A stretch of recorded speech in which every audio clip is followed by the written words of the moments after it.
Thank you very much. All right. May I like to call Dr. Stefan Rindfleisch and his panel to the stage. Stefan, our moderator, comes to us from Hamburg, Germany. Where is he? There he is. Stefan, welcome. Panel, welcome. Jake, welcome. All right, so this is an annual tradition. Last year we called it the Zeitgeist. This year we changed the name. I'm not sure why.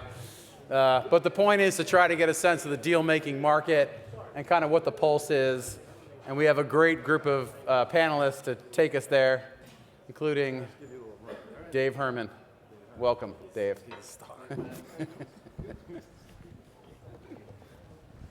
Okay, I'll leave now.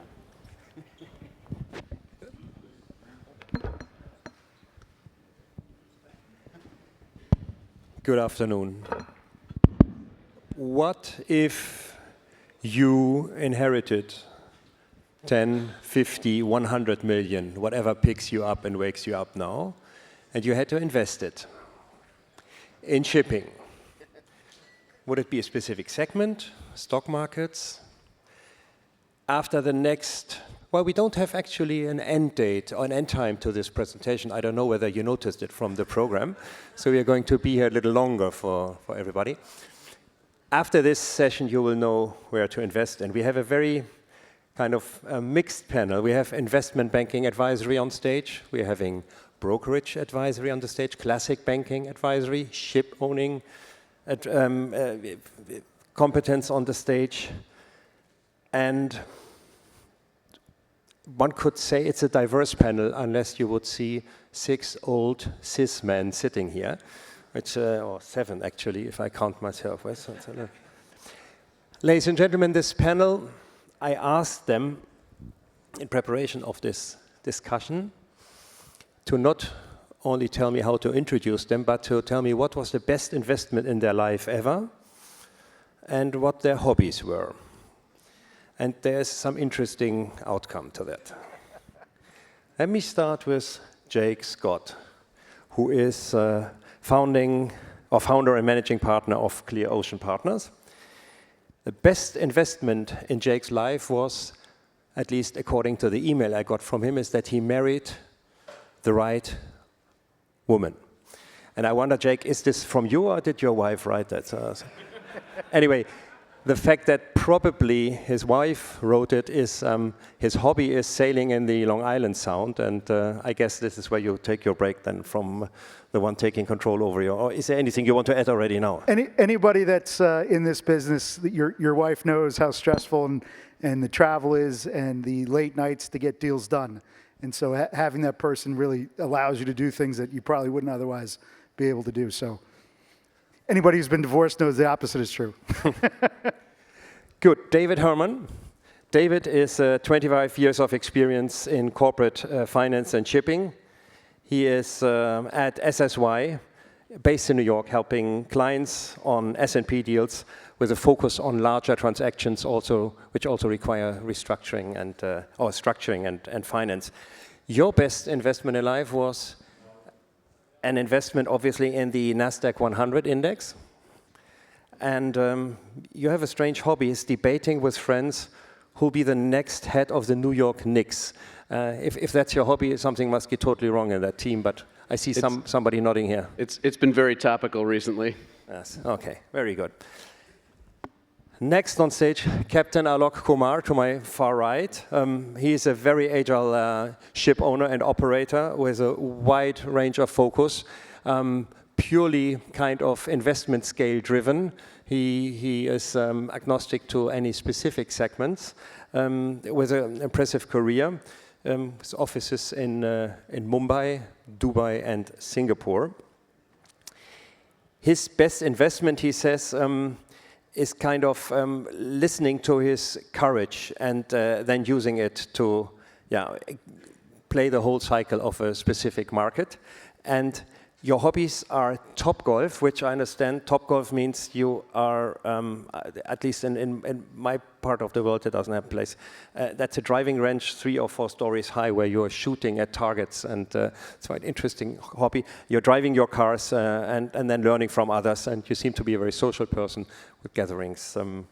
Ladies and gentlemen, Number 4, where's Ross? Ross, you are stepping in for Gavin, who had for some urgent reason not the chance to come here. Thanks for being so spontaneous.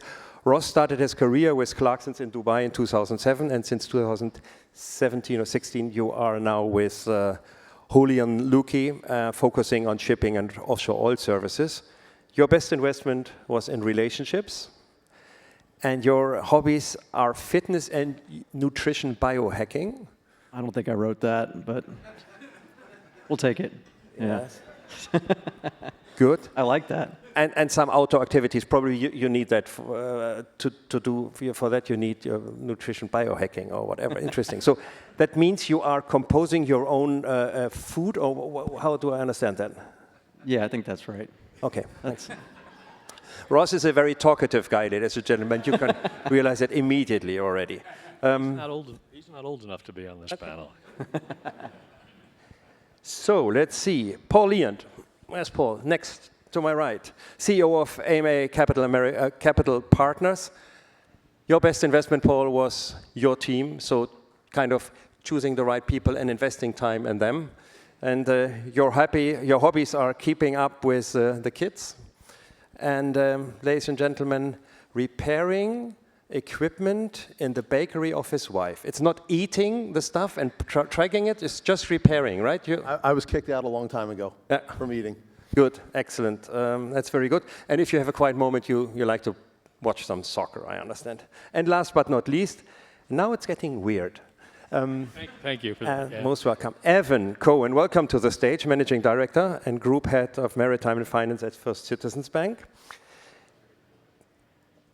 When a banker is asked for the best investment in his life, he cannot just simple answer. He says there's multiple choice, so we got 3 answers from him. First is 2 houses out of 13 since he is married. I hope with the same wife, or is that 13 houses with 13 different wives? Same wife. Same wife. So 2 houses were good investments. Yes, 11 were not. So housing, there you see the percentage. Or Apple stock, which he bought over 10 years ago. Or the famous DVB warehouse structure, which I believe I am also aware of, is when restructuring took place on broader scale in shipping 2008 following. The bank was buying in ships and take it on their own books and then sell it when the markets were high, right? That is in brief words what the warehouse structure was. So you were not invested personally, but you believe that was a good scheme for a bank? Exactly. So it was not losing money as a bank. Yeah. Unfortunately, Evan has embarrassingly few hobbies. It's walking, jogging, and reading. Well, anyway. This was the hardest question I got all week. Yeah, okay. And my wife was making, you got it from me midnight somewhere. I had to answer, Stefan. And this morning at breakfast, so the old guys get to take their wives on these trips. So at breakfast, she's teasing me and going, so what are you going to say for your hobby? And I said, sweetheart, it's going to be spending more time with you. And she got scared shitless. So. I'm sorry for that, Evan. Yeah. I'll never raise this question with you again. Okay, ladies and gentlemen, let's jump in. Gentlemen on stage, if you had to choose for one segment where you could make the best money in shipping right now, which segment would you choose? Let's start with a broker, maybe. What is the most attractive segment? Maybe coming from the S&P. What is overpriced? What is underpriced? What would you say? Just. I think across, as people have said on these panels today, a lot of the sectors are still a little bit overpriced. But if I were going to put money into a space today, it would be in the tanker market. I think we operate in an environment where you can bump along the bottom for a while, and as long as you have a good capital structure, you'll be ready to capitalize on the upswings in the market. And no sector's got that like the tanker market. Tanker market. Captain Alok, do you agree to that? No, not at all. I feel 10 to 15-year-old smaller bulk carrier will fetch better return over next 5 to 7 years. And why the bulk carriers and not the tankers? I don't have much knowledge, but the price at which tankers are being traded today, I have a doubt that you can make good money on your investment. But dry bulk prices has come down, and especially on vessel which is 12, 13-year-old, anything between 10 to 15, and smaller, handies, ultra, Kamsar Maxes is reasonably priced now. Jake, you also see a lot of transactions in the shipping market. Which segment is that? Do you agree to any of the two or any third? We actually see a lot of opportunities across segments. So we're seeing opportunities. I still like the stainless steel chemical tanker market. We're seeing a lot of opportunities in the offshore services vessel marketplace. Dry bulk is starting to look more and more interesting. And so we're seeing deals across segments. We're seeing opportunities. Really, we have most of our stuff. The best opportunities come through being in the market every day, talking to owners, talking to charters, knowing what's being fixed, and finding people that need liquidity opportunities. And that's where we find the best deals, regardless of the segment. Do you see, who are we asking? Do you see, Paul, why not increasing interest from an investment side? Or decreasing interest, looking like just the last couple of months back? Is it getting hotter? Is it colder? It's got to be getting better, because I think that this market's has punished so many investors for so long, that you've seen so many exits from the sector, that I think that when we look at the public stocks and we look at the opportunities out there, I think it's getting to a level that is going to tease some of these corporate investors back into the market, and that can be opportunity. I think that from my perspective, I should say, I'll stick with the theme of the conference. I like the Jones Act and the U.S. flag. I think those are interesting markets, interesting businesses. They're not well understood. They're not saturated, and they are less of a commodity market, and I think present a lot of opportunities. M&A, Ross, is that something you'd like to add on? Is that the market where people start to look at right now, being at least cash-rich, some of these ship owners, or is the price niveau too high?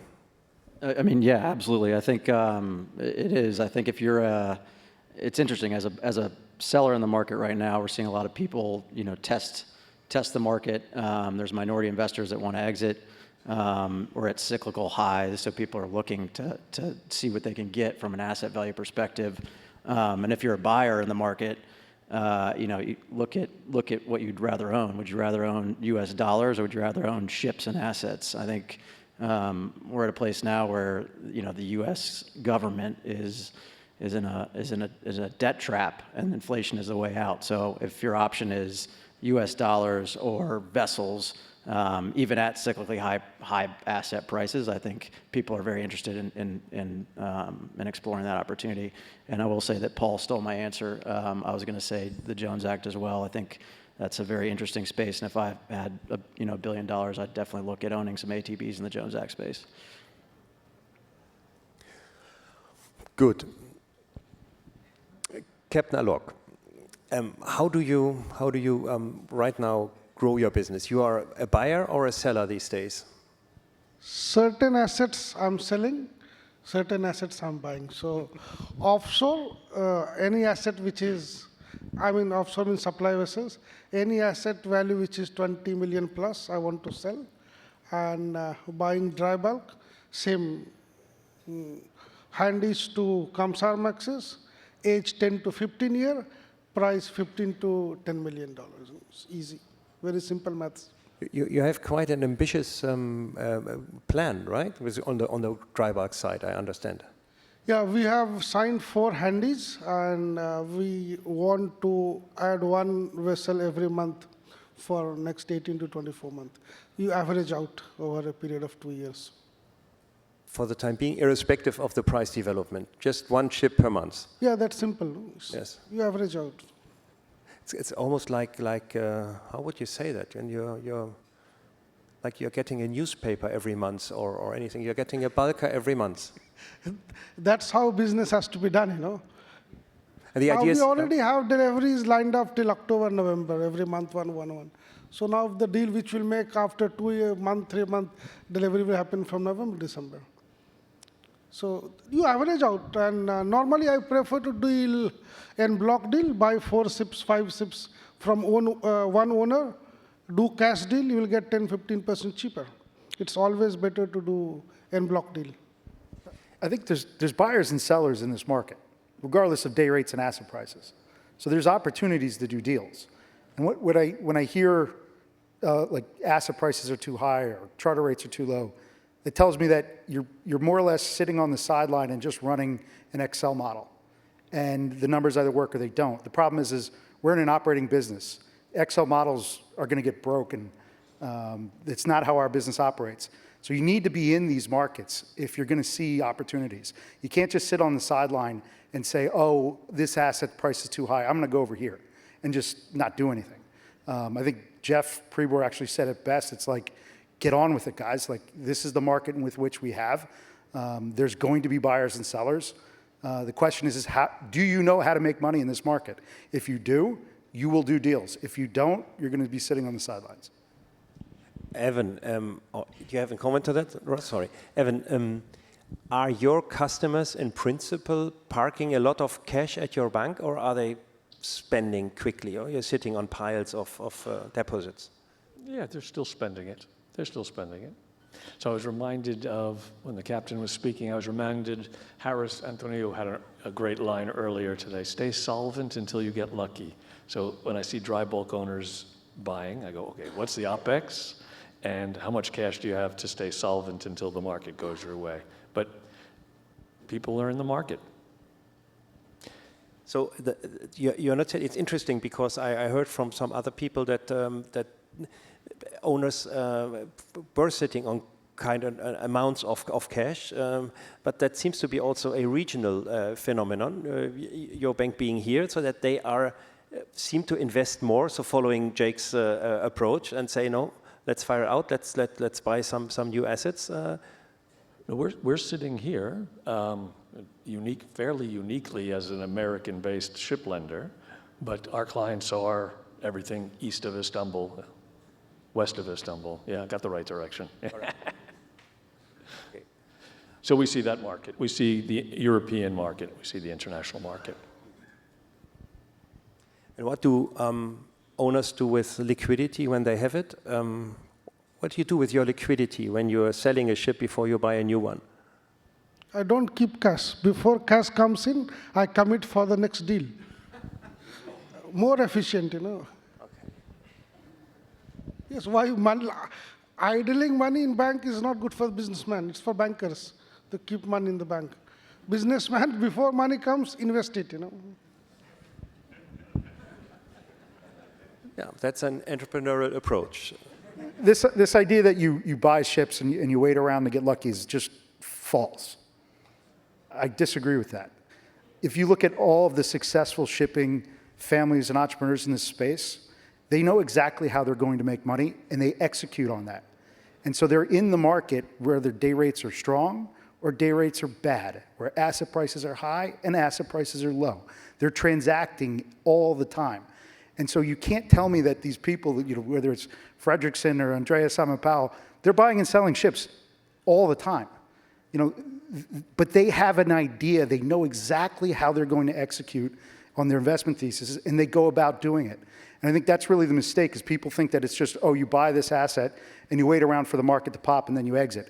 If you're going to do that, you're going to fail, because you're going to have adverse selection when you get in, you're going to operate that ship poorly, and you're not going to be able to get out of the market when you think it's time. So I just think that premise is just false, or you're investing with the wrong people. I don't know. I mean, I sat on a lot of John's boards, and I will tell you, I think that people enter these markets. These people enter these markets opportunistically. I think probably the biggest thing that people miss in this market is liquidity. And that is, it's one thing to have theoretical value in something. It's another thing to actually realize on it. And when you start to look at the shipping companies today that trade at 50% of NAV, it's the same story you saw 15, 20 years ago when these bonds were trading at 50% of NAV. And people thought by buying into it that they actually created value. You've created nothing until you actually crystallize that and monetize that. I think that folks like John Fredrickson, they are opportunistic about when they buy. They believe they trade these assets better than anything. They have a view on the market going forward. But, you know, a lot of what they do, candidly, is they leverage that position with banks and essentially minimize their equity investment. But the really successful ones like John, who are extremely good in the capital markets, are there because they align themselves with the rest of the equity investors. They take their money the same way the rest of the equity investors do. And that is why their stocks trade better than most of the other public companies. I think there's just a real difference, and it's really a bifurcated market between true shipping companies and somebody maybe like a private equity firm that's trying to be a little bit opportunistic. This is a difficult market to be opportunistic in. This is a difficult market to capitalize on a cheap asset against a high time charter with cheap financing. That just doesn't exist. S&P activity is down 20% year over year. And if you want to buy ships, if you've got a fleet to renew, if you've got older ships to sell, you want to keep your fleet modern, you've just got to constantly be in the traffic. And whether that is, you know, effectively, as Jake said, you know, the way I think about it is, you know, kind of just dollar cost averaging. You're never going to necessarily pick the bottom, but, you know, hopefully you don't spend too much time buying at the top either. But for some people, you know, they're going to be active participants in the space and just active members of the S&P market year in, year out. And others are going to, you know, sort of sit on the sidelines and wait until the Excel sheet gives them the answer that they want. Do you see, David, the geopolitical turmoil delaying decisions, changing business decisions these days? It's interesting. I think historically our industry has done very well managing through geopolitical issues. What was different about this year and Liberation Day was that geopolitical turmoil was actually aimed squarely at our industry, which I think took people back a little bit. My sense is that, you know, it's been two and a half months since then, and we're starting to see a little bit more constructive feedback and interest in the market. So it definitely was a speed bump, and you know how we recover from that, we'll see over the next couple of months. Evan, do you have discussions with, and the same question then to Ross, do you have discussions with your customers, your clients, and do you see, for instance, drawdowns being delayed or transactions being delayed or anything, or? The opposite. So the answer is no, not at all. At the time, there was one speed bump, just because in that 24-hour period, well, people figured it out. But for us, we're seeing the same volume of deals. We're processing the same volume of deals. It is, in a way, it was a blessing is the wrong word, but we could explain it to our board and shareholders. Here's how it is. We saw how all our customers traded their ships, how they adapted to that. So it was quite a good response from the shipping industry and from our shareholders. So. Okay. And you, Ross? You know, I was going to say, I think I agree with what Jake said. I think to a certain extent. I mean, I think a lot of this is about time horizon, right? I mean, also the people you mentioned, it's a little bit of kind of lucky sperm club too, how much capital you're born with. But if you have a long time horizon and you can own ships and you don't need a lot of leverage, I mean, these are assets that are lumpy cash flows, long duration assets. They endure regime change, they endure currency devaluation. So yeah, I mean, I'd go buy some dry bulk assets now if I had a long time horizon to own them. But if you don't, it's very tough. If you're the retail investor or someone trying to be opportunistic right now, trying to figure out where to put capital in certain pockets and which sectors to go into, I think that's harder to time right if you're trying to do that on a short time horizon. Okay. Let's come to the classic ship financing and a little bit more to Evan. Is the US Trade Representative's initiative to charge ships which are built in China and owned by Chinese, also lessors, is that the biggest marketing program for ship financing banks? So do you get approaches, in other words, from owners, from groups who would like to refinance leasing deals with your bank? You see that? Yes. So we're getting a lot of inquiries that way. So we're going to do it whether they need to or it can be avoided. There's a lot of owners out there who go, this is the right moment to refinance. So we're seeing we must have 3 or 4 deals on the table involving refinancing Chinese leases. Now, I was chatting with some other colleagues, and those lessors are getting very adaptive, so they're going to find solutions along the way. But in the meantime, there's refinancing happening, yeah. Is that kind of main source of transactions coming on your desk? Is that the classic source, or is that also the Jones Act thing, which is keeping you very busy? So Jones Act backed or transactions on that background? There's not that much there, so that's not keeping us busy. It's the business as usual is keeping us busy. That the refinancing of some of the Chinese leases is something else coming up. So we're as busy as we were last year. We're relatively small, but there's a lot of business out there. So we'll do the same 25 deals a year. A question to you and to Captain Alok, and of course to all others. What is the reason for a borrower deciding to do financing with your bank? What is the reason for you to finance with a specific bank? Put it in priority. What are the elements? Is that pricing? Is that term? Is that covenant light? Is that whatever? Well, I give you some time to think. Can you answer already right now? No, the microphone didn't work. When you said covenant light, I didn't. Covenant light, you didn't hear that? Okay, I can explain to you what this is. Yeah, afterwards. So let's give him time to think and survive the shock. What do you look at when you're actually choosing a bank? What is your most important element in a term sheet? Depends on what kind of assets you are buying, what numbers you are seeing on the charter rate. It's a fixed contract. A lot of factors, So it's not the cheapest loan is the best loan. You have a vessel for 7 years chartered in, very good counterpart, then you can go for a cheaper financing because everything is fixed. When you are in a spot market, you are so much exposed, you go to a lender who will be flexible. He can give you, your index is less than X. We only pay interest for next 1 year. So those flexibility, if he's giving you can give him higher margins. So each deal, each vessel, each sector, each lender is a complex thing. It's not that you choose the cheapest pricing. At the risk of annoying Jake again, someone else said earlier, there's always a deal to do. There's always a deal to do. Yeah. So a ship owner has a project, he'll find the right lender for that project. For the first time in 30 years of doing this, people are going, oh, you're an American bank. That's not a bad thing. Up till now, it's been a bit dodgy. But we're, okay, except for someone here was Bank of Maryland and there's in the past. But we're a U.S. classic ship lender, publicly listed, privately controlled by a family. All of a sudden, every ship owner on Acta Maiuli is getting, oh, we have to sit down and talk. So there's an appeal to that kind of Fresh blood. Fresh blood. Yeah, and a balance sheet. Yeah, so that's always, we don't kid ourselves. Yeah, so it depends what the owner is looking for. Look, I go back to some of the, Marine Money's been around, this has been 37 years, is that right? Yeah.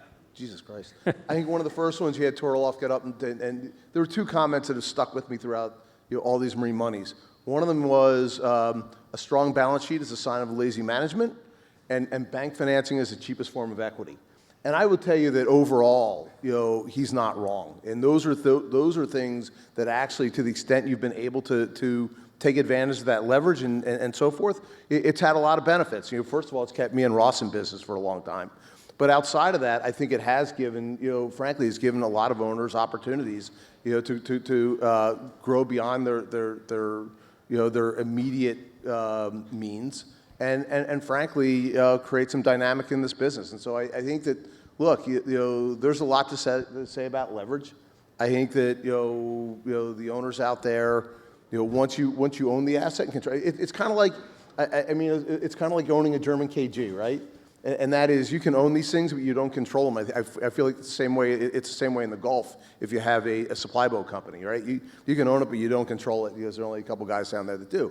And I think that there is this dynamic in shipping with ownership and that inherent leverage that you have in terms of once you control the asset, what you can do with it and how you grow and the relationships you have. And frankly, having control of assets is a tremendous leg up in terms of creating wealth and creating a position within the market.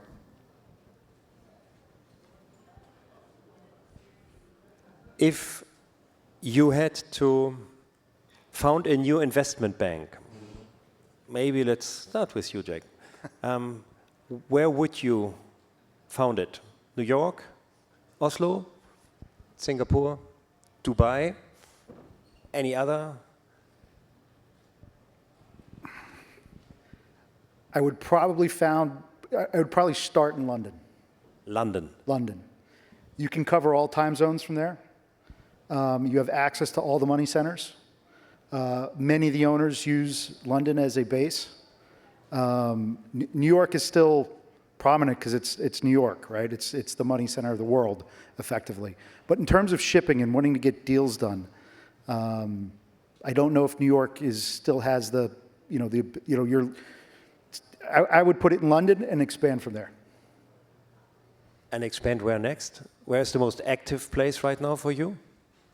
Oh, I mean, in terms of capital raising? No, all of our capital raising is done here in the United States. So all of our capital has come from U.S.-based family offices, RIA groups, U.S. private equity. All of our capital raising gets done here. But in terms of doing deals and getting deals done, London is a unique position in the market simply because you can cover Asia and the U.S. in the same workday, which gives you a little bit of a unique advantage. Any objections, or would everyone else go to London as well? Yeah, I mean, I just echo that. Certainly over the last 20 years, the center of gravity in shipping has moved east. Whether that's London, Athens, Dubai. 20 years ago, New York, particularly with the capital markets, we had a lot of companies here. There was a lot of public, private equity available. There were high yield bonds that we were doing. Most of those didn't work out too well, but and look, there's still a draw. There always will be a draw to New York in the capital markets, but for our industry, look, for a lot of the reasons that Jake said, the time zones, the players, our industry's moved east. At least my impression is that the local market here in New York is not very active these days in shipping. We haven't seen so many publicly funded transactions. From my perspective, although low scale, but quite active, is Oslo. Isn't that an attractive place? It's very attractive. I mean, that bond market, you're seeing more and more non-maritime, even non-energy related transactions show up in Oslo. I mean, I saw I think BlackRock actually did an aircraft bond deal, and it was kind of strange to see a U.S. asset manager show up and do a bond in Oslo. It's a very active market, and I would say, anybody that's looking to do anything south of $1 billion has to really think about Oslo as a place to issue a bond. This is a capital-intensive industry. New York is where the money is. Yeah. This is going to be a continued focal point of shipping for some time. I think that candidly the ship owners are leaving London because of taxes. I think that you'll continue. They left Hong Kong. I think you will see the owners transient in some degree. And I think to have an investment bank, you need to be in these areas. You need to be traveling to these areas. But New York, Connecticut, this is where the money is. I think this is going to continue to be a focus and probably the single most important place to be. I agree with you 100% on the Norwegian market. There's no better distribution market in the world, but that's for distribution. Okay. Captain Alok, do you plan any IPO? Have you thought about it, dreamt about it at the far horizon or close horizon? No, I have not tried on that route because I want to remain very flexible. I do deals on the phone. I don't have to report to anybody. So no equity holder, no market. Otherwise, you buy a ship, report to market. You sell a ship. Whether I do the business or keep reporting. So prefer to remain private all the time. Yeah, fully understood. That's a little bit, at least for the time being, against your business model. Fully understood. But let's see. Maybe in a couple of months or years, given the growth path you're doing. Coming to our final question, and it's again getting back a little bit more personal. assume, let's start with Evan. Let's assume each of you could or had to push the restart button and would have to restart his career in shipping. You were not allowed to do what you're doing. So Evan, you were not allowed to become a banker, a classic ship financing banker. What chair on this table would you like to sit on? I can tell you from my personal experience, lawyer is a stupid business model. So that is why I'm coming to that question. I always ask myself what I could have done better in life, just selling my time and the time of 2 or 3 of my associates. It's a dull thing. So Evan, where do you sit? Of the guys on the panel. Panel or just the players in our shipping world? I don't know whether we can stick with the think of panel. We'll stick with the panel because it makes it easier. So only 2 possibilities is the captain or Jake. I got to have money in the game this time. Interesting. So become a ship owner? Well, that's the choice, so it's a yes. Yeah. Cool. Ross? Yeah, that's easy. I think I'd go with the captain. Trade seats in a minute. Tired of being a desk jockey. You know, it's boring inside. I want to get out there. You're late. Now you. I've played a lot of these roles. I think if I could go back and do it all again, I would have taken the vision that Matt and Jim Lawrence had and created this phenomenal platform that they've created, because it has been a real success and has brought so much to this industry, and they've been able to leverage it so well. I should have asked him last. Of course, that would have been closing words, but not yet there. You're getting the applause for this later. David? It seems to be the consensus. I'd be the owner. Owner. Yeah. Buying and selling ships is a lot of fun. It just is. Getting in and out of markets, making decisions. Yeah. And it, to the extent you can do it with your own capital and get in and out of markets really efficiently, that's the best. It's just, this is the most fun industry in the world. So to the extent you can, be, transact and be active, it's just so much fun. Would you rather be you or Alok? I think Alok might be the most successful one up here. So. And what about you? I like my chair. I have never thought of anything else than what I am doing, Okay. That's why I'm razor sharp. I'm very focused on what I am doing.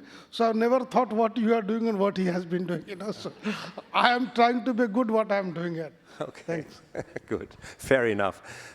Thanks for having some fun here. Thanks for your interesting insight in this very interesting and mixed panel. And thanks again to Marine Money for creating this platform and keeping it up and the quality. Ladies and gentlemen, is there any announcement you want me to make now regarding drinks, or shall I relieve people to the source? Marshall Islands sponsoring. And Marshall Islands and who else? Oh, it's at Tau. Tau. That's at the and there is the cocktail reception at the Tau, which is sponsored by Marshall Islands Ships Registry. Ladies and gentlemen, see you tomorrow morning. Thank you very much.